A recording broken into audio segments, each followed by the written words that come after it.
మాతో మాట్లాడి మహిమ పొందమని సహాయం పొందండి. వాకులు కావాల్సిన వాకులు దగ్గర నుంచి మహిమ పొందాలి. ప్రార్థన కొనసాగడానికి కూడా మీకు దయచేయమని వందనాలు చెల్లిస్తూ మీకు అప్పగించుకుంటుంది. యేసుక్రీస్తు వారి పరిశుద్ధమైన నామములో ప్రార్థించి వేడుకొనుచున్నాము. ఇలా దేవుని వాక్యంలో నుంచి మనం ప్రార్థన చేయకపోవడం కొన్ని వాక్య భాగాలను చదువుకుంటాము.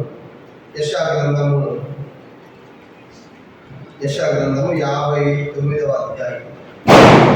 యెషయా గ్రంథము 59వ అధ్యాయము మొదటి 2 వచనాలు చదువుకుంటాం. దేవుని వాక్యంలో నుంచి యెషయా గ్రంథం 59వ అధ్యాయము మొదటి 2 వచనాలు మనం కలిసి చదువుకుంటాం. యెషయా గ్రంథము 59వ అధ్యాయము మొదటి 2 వచనాలు. రక్షింపలేకున్నట్టు యెహోవా హస్తము వచ్చి కాలేదు, వెళ్ళాకున్నట్టు ఆయన చెవులు మందము కాలేదు. మీ దోషములు మీకు మీ దేవునికి అడ్డముగా వచ్చాను, మీ పాపములు ఆయన ముఖమును మీకు మధుపరచను కనుక ఆయన ఆలకింపకున్నాడు. ఈ రాత్రి మన దేవుడు మన ప్రార్థనను ఎందుకు ఆలకించలేకపోతున్నాడు ఇక్కడ రాయబడింది. ఆయన రక్షించేవాడు, రక్షించలేకపోయినట్టు ఆయన హస్తము వచ్చి కాలేదు, వెనకపోవడానికి ఆయన చెవులు మందము కాలేదు. కనుక ఆయన హస్తాలు సహాయం చేయాలని సిద్ధంగా ఉన్నాయి. తర్వాత ఆయన చెవులు కూడా మన మాటలు విని మన అవసరం తీర్చాలని సిద్ధంగా ఉన్నాడు. ఆయన ఎందుకు మరి మనం సహాయం పొందలేకపోతామంటే రాయబడి మీ పాపములు మీకు మీ దేవునికి మీ దోషములు అడ్డుగా వచ్చాయి. మన పాపములు దోషములు అడ్డుగా వచ్చాయి కాబట్టి ఆయన ఆలకింపగా ఉన్నాడు అని మనం చూస్తాం. కానీ ఈ రాత్రి ఆ మొదటి లైన్ మాత్రమే చూద్దాం. రక్షింపలేకున్నట్లు యెహోవా హస్తము కొరచ కాదు. కానీ ఈ రాత్రి మన దేవుని యొక్క హస్తము కొరచైన హస్తం ఏమి కాదు. కనుక ఆయన సహాయం చేయడానికి ఆయన హస్తము మరి కొరచైంది కాదు. కొన్నిసార్లు మనం సహాయం చేయడానికి మన హస్తాలు కొరచైపోతాయి. మనం సహాయం చేసిన తర్వాత మేము చేయలేము లేదు. కానీ దేవుడు సహాయం చేయడానికి ఆయన హస్తం కొరచైన హస్తం ఏమి కాదు. కనుక ఆయన ఎంత సహాయమైనా చేయగలడు. అందుకే ఇక్కడ రాయబడింది యెషయా గ్రంథం 59వ అధ్యాయం 1వ వచనంలో ఆయన హస్తం కొరచ కాలేదు. ఈ రాత్రి ఆయన పెద్ద చెయ్యి కనుక అన్న గతకాల చెయ్యి పెద్దదా మాట్లాడుకుంటున్నారు. కనుక మనుషులు చేయలేని కూడా చిన్నవే. కనుక కొంతకాలం చిన్నగా అయిపోతుంది. కానీ దేవుడు ఎప్పుడు కూడా మనకి సహాయం చేశాడు. ఆయన హస్తం కొరచు కాలేదు. మరి ఆయన హస్తం ఎలా ఉంటుంది? కీర్తనలు 118వ కీర్తన చూడండి. ఆయన హస్తం ఎలాంటి కార్యం చేస్తుంది? కీర్తన 118వ కీర్తన 15వ వచనం. కీర్తన 118 118వ కీర్తన 118వ కీర్తన 15వ వచనాన్ని అందరూ చదువుకుంటాం. 118వ కీర్తన 15వ వచనం. నీతివంతుల గుడారంలో రక్షణ గురించి యెహోవా దక్షిణ హస్తము సాహస కార్యములు చేయి. కాబట్టి దేవుని యొక్క దక్షిణ హస్తము సాహస కార్యాలు చేసింది. కనుక సాహస కార్యాలంటే కనుక సామాన్యమైనవి కాదు. సాహస కార్యాలంటే అసాధ్యమైనవి చేయండి. ఉదాహరణగా ఒక వ్యక్తి ప్రవాహంలో నీటి ప్రవాహంలో కొట్టుకొని పోతాడనుకోండి, ఆ వ్యక్తిని ఎవరు రక్షిస్తే ఏమంటారు తెలుసా? ఇతడు సాహస కార్యములు చేశాడు. అంటే ప్రాణాలు తెగించి ఆ వ్యక్తిని కాపాడాడు. దాన్ని ఏమంటారంటే సాహస కార్యం. లేదా ఆ వ్యక్తి మంటలో కాలిపోతాడు అనుకోండి, ఆ మంటలో కాలిపోతే కనుక తప్పించాడు అనుకోండి, తెలివితో కాపాడాడు. ఆ వ్యక్తిని ఏమంటారు? అది ఒక సాహస కార్యం. అంటే తన ప్రాణాలను తెగించి చేసేది సాహస కార్యం. కానీ రాత్రి మన దేవుడు అలాంటి సాహస కార్యాలు ఎన్నో చేయగలరు. అలాగే యెహోవా దక్షిణ హస్తం సాహస కార్యములు చేయదు. అవి మనుషులు చేయలేకపోవచ్చు, అది దేవుడి యొక్క హస్తం చేస్తారు. అలా చెప్పడానికి బైబిల్ నుంచి రాత్రి ఒకే పుస్తకంలో నుంచి ఒక 5 సందర్భాలు మీరు జ్ఞాపకం చేయాలని కోరుతున్నాను. దేవుని యొక్క హస్తము ఎలాంటిదో ఈ 5 వాక్యాలను మనం చూసి ప్రార్థనలు పెడతాం.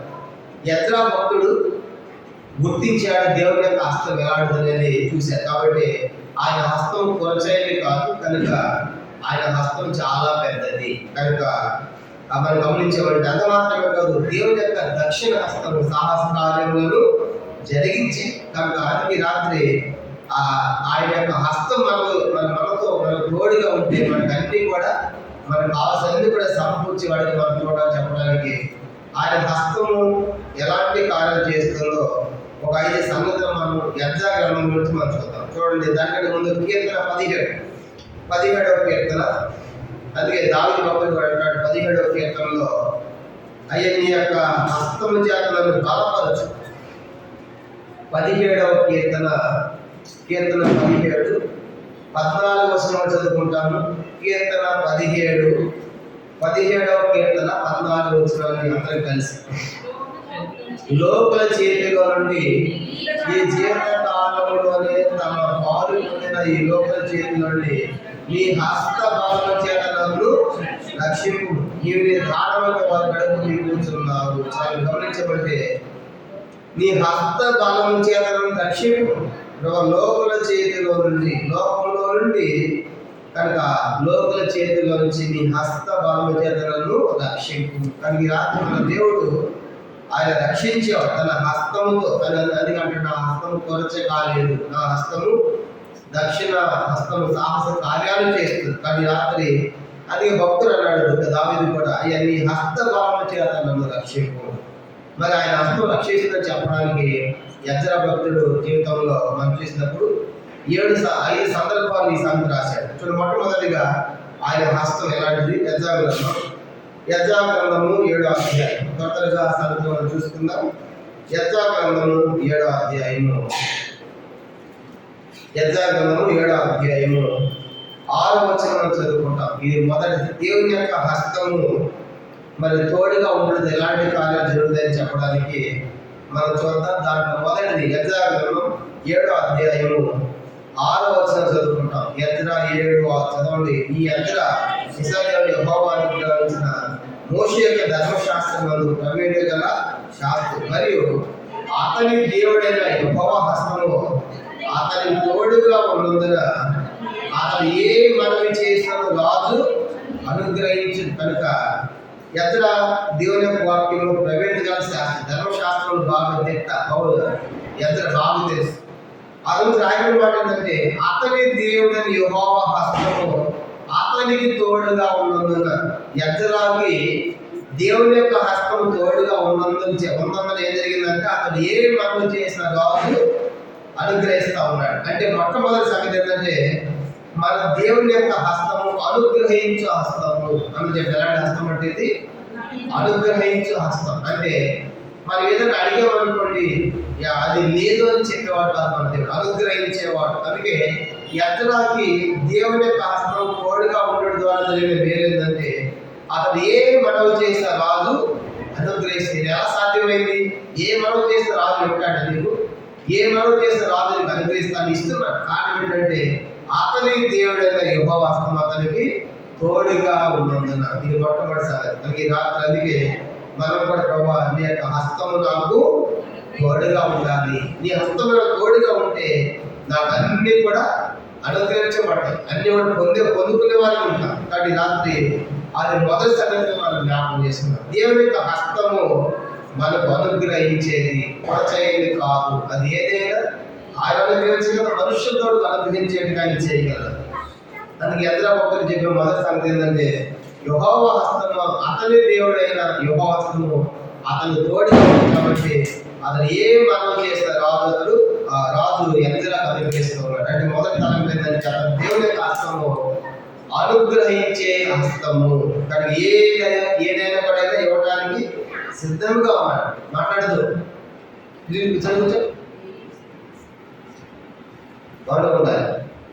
గమనించామంటే మొదటి సంగతి మన దేవుడు అనుగ్రహించేవాడు. కానీ ఆయన అనుగ్రహించే హస్తము. అందుకే కొంచెం కాలేజీలో మనకు వస్తాం. రెండో చూద్దామా? ఇది యెజ్రా గ్రంథం 7వ అధ్యాయం. యెజ్రా గ్రంథం 7వ అధ్యాయం 9వ వచనం. రెండవదిగా ఆయన హస్తం ఎలాంటి? యెజ్రా గ్రంథము 7వ అధ్యాయం 9వ వచనం. మొదటి నెల మొదటి దినమందు అతను బబులోను దేశం నుండి బయలుదేరి తన దేవుని కరుణాహస్తము తనకు తోడుగా ఉన్నందున 5వ నెల మొదటి దినం యెరూషలేమునకు చేరాడు. తన దేవుని కరుణా హస్తము తోడుగా ఉన్నందున. రెండో సంవత్సరం మనం చూసినప్పుడు ఆ కరుణా హస్తం, దేవుని హస్తం ఎలాంటిదంట? కరుణా హస్తం. అందుకే ఆయన ప్రయాణం ప్రారంభించి కనుక బబులోను దేశంలో నుండి యెరూషలేము పట్టణానికి, యూదా దేశానికి ఆయన రావడానికి దేవుని యొక్క కరుణా హస్తం తోడుగా. కానీ దేవుని యొక్క తోడు లేకపోతే ఈ లోపల మనం కాపాడబడలేము. ఈ లోకంలో మనం కాపాడబడలేము. కాబట్టి దేవుని యొక్క హస్తము ఆయన కరుణా హస్తము, కరుణ చూపించేవాడు. అందుకే ఎజ్రా బబులోను దేశంలో బయలుదేరి ఆయన యెరూషలేమునకు క్షేమముగా చేరాడు. ఎలా చేరాడంటే దేవుని యొక్క కరుణా హస్తము తోడుగా ఉన్నందున. విధానం మనం చూసి ఎన్ని రకాల అపాయాలు, ప్రమాదాలు మనకు వస్తామంటే మరి క్షేమకరమైన ప్రయాణం మనకు లేదు. అవి ట్రైన్ లేదు కానీ, బస్సు లేదు కానీ చూస్తా ఉన్నాం. ఈ దినాల్లో ఎన్నో భయంకరమైన కార్యాలు, సంగతులు మనం చూస్తా ఉన్నాం. వీటన్నిటిలో నుంచి దేవుడే వాళ్ళ ప్రయాణాన్ని సఫలం చేశాడు. అందుకే బబులోను దేశంలో నుండి యెరూషలేము చేరేంత వరకు కూడా రాయబడి దేవుని యొక్క కరుణా హస్తము తోడుగా ఉండేది. కాబట్టి ఇది రెండు సంగతులు మనం జ్ఞాపకం చేసుకుంటాం. ప్రభు, నీ హస్తం కొరచైనది కాదు, మొట్టమొదటి నీ హస్తం అనుగ్రహించేది. నీ హస్తము తోడుగా ఉంటే నాకు అన్ని పొందుకుంటాను. రెండవదిగా నీ హస్తము కరుణా హస్తం. ఆయన కరుణ చూపించేవాడు, ఆయన కనికర పడేవాడు, జాలి పడేవాడు. కాబట్టి అది రెండవది మనం చూస్తాం. మన దేవుని యొక్క హస్తము కరుణా హస్తముగా మనం చూస్తాం. మూడో చూద్దాము. ఇది యెజ్రా గ్రంథం 7వ అధ్యాయం. యెజ్రా గ్రంథము 7వ అధ్యాయము 28వ వచనం. యెజ్రా గ్రంథము 7వ అధ్యాయము 28 చదువుకుంటాము.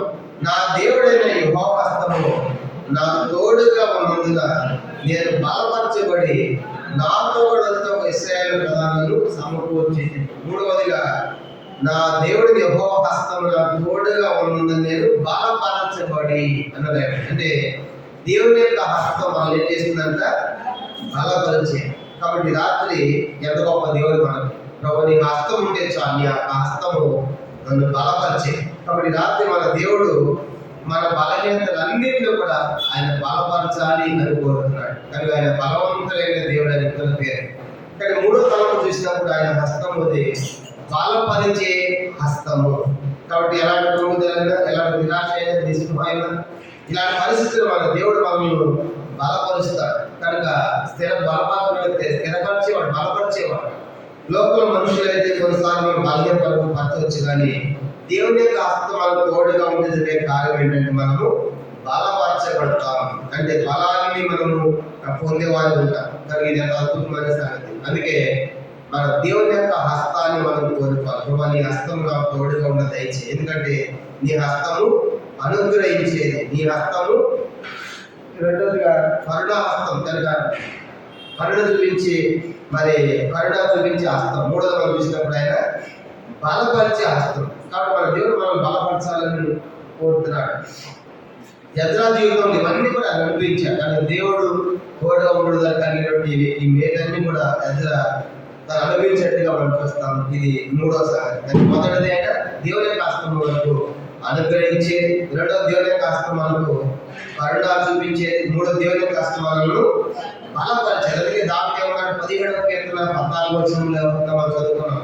నీ హస్త బలము చేత నన్ను బలపరచు. కనుక లోక చేతులను బలపరచు, కానీ స్థిరపరచు. కాబట్టి మూడవదిగా దేవుని యొక్క హస్తం మనల్ని బలపరిచేది. మూడో చదువు. 4వ చదువు యెజ్రా గ్రంథం 8వ అధ్యాయం. ఇంకా దేవుని యొక్క హస్తం బలపరిచేది. యెజ్రా గ్రంథము 8వ అధ్యాయము 22వ వచనం. యెజ్రా గ్రంథం 8వ అధ్యాయము 22వ వచనం చదువుకుంటాం. 8:22.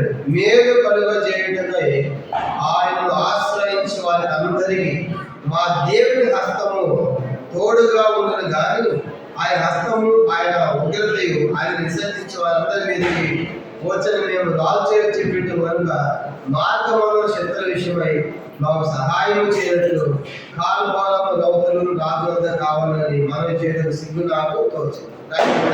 రాయబడింది మా దేవుని హస్తము తోడుగా ఉండను. కానీ మూడోది 4వ సంగతి ఏంటంటే మన దేవుని యొక్క హస్తము తోడుగా ఉండే కనుక మనకు తోడు కనిపిస్తే కనుక ఎంత అద్భుతమైన మాట. 4వదిగా ఆయన హస్తము మనకు తోడు అని కీర్తన చూడండి. కీర్తనలో మనం చేసే ప్రార్థన మనం తోడండి. కీర్తన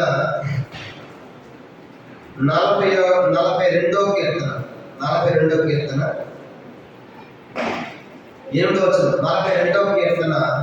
కీర్తన 42 8 చదువుకుంటాం. 42వ కీర్తన 8 ఆయనను పగటి వేళ యెహోవా తన కుమారులకు ఆజ్ఞాపించి రాత్రి వేళ ఆయన కూర్చున్న కీర్తన. తర్వాత నా జీవదాత దేవుడు కూర్చున్న ప్రార్థన నాకు తోడుగా ఉంటుంది. కనుక ప్రార్థన నా జీవితం దేవుడి ప్రార్థన తోడుగా ఉంటుంది. కాబట్టి ఈ రాత్రి 4 మనం జ్ఞాపకం చేసుకుంటే మన దేవుడి యొక్క హస్తం మనకు తోడుగా ఉండే హస్తము. అది నిజంగా దేవుడు తోడుగా ఉంటే ఎలా అద్భుతాలు జరుగుతాయో ఆదికాండం 39వ అధ్యాయం చూడండి. దేవుడి యొక్క హస్తము ఎవరికి తోడుగా ఉంటుందో వాళ్ళకి దీవెన, వాళ్ళని బట్టి ఇతరులకు కూడా దీవెన. దేవుడు ఎవరికి తోడై ఉంటున్నాడో వాళ్ళకి ఏం చెప్తున్నాడు? ఆదికాండం 39వ అధ్యాయము 3వ వచనం, మొట్టమొదటి 2వ వచనం. ఆదికాండం 39:2 చదువుదాం. 39:2 యెహోవా యోసేపుకు తోడైన కనుక అతడు వర్ధిల్లుచు తన యజమానుడు ఐగుప్తు దేశంలో ఉండేది. కనుక యెహోవా యోసేపుకు తోడై ఉండేది. దేవుడి యొక్క హస్తము యోసేపుకు తోడు ఉండి ఆయన వర్ధిల్లాడు.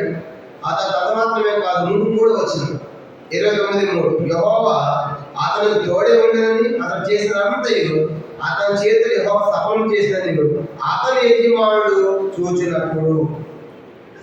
అలాగే 5వ వచనం చూసినప్పుడు యోసేపుని బట్టంట అతని సమస్తాన్ని దేవుడు ఆశీర్వదించాడు. చివరి భాగం 5వ వచనం చివరి భాగం యెహోవా ఆశీర్వాదము ఇంటిలోనేమి పొలమునే అతని సమస్తము మీద ఉండెను. కారణం ఏంటంటే యోసేపును బట్టి ఐక్యంతా ఆశీర్వాదం. కనుక దేవుడు యోసేపుకు తోడుగా ఉన్నాడు.